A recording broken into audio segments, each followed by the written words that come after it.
বৃহস্পতিবার থেকে শুরু হলো নৈহাটির ঋষি বঙ্কিমচন্দ্র কলেজে এল ট্যালেন্ট প্রতিযোগিতার চূড়ান্ত পর্ব। শুক্রবার ফাইনাল, বৃহস্পতিবার সকালে বিশিষ্টদের সংবর্ধনা এবং প্রদীপ প্রজ্বলনের মাধ্যমে প্রতিযোগিতার চূড়ান্ত পর্বের সূচনা হয়। নৈহাটির ঋষি বঙ্কিমচন্দ্র কলেজের এল ট্যালেন্ট প্রতিযোগিতার চূড়ান্ত পর্ব শুরু হলো বৃহস্পতিবার থেকে। শুক্রবার ফাইনাল। এতদিন কলেজ ক্যাম্পাসেই চলছিল প্রতিযোগিতা। এবার প্রতিযোগিতার চূড়ান্ত পর্ব অনুষ্ঠিত হচ্ছে নৈহাটির রেল মাঠে।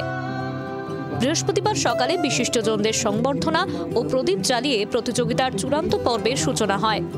পড়ালেখার মাঝখানে কিছুটা সময় ছাত্রছাত্রীরা অনুষ্ঠানের পেছনে দিচ্ছে, কারণ এটা একটা মেধা সন্ধান প্রতিযোগিতা।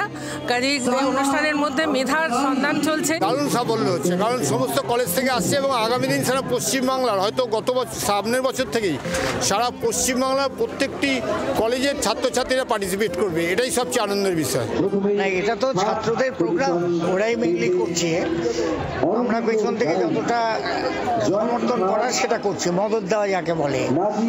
অনুষ্ঠান ভালো হচ্ছে, বিভিন্ন কলেজ থেকে লোকজন আসছে এবং আমি আশা করি এটা আরো ভালো হবে।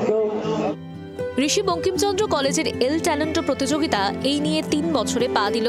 এই প্রতিযোগিতায় এবার অংশ নিয়েছেন 68টি কলেজের পড়ুয়ারা।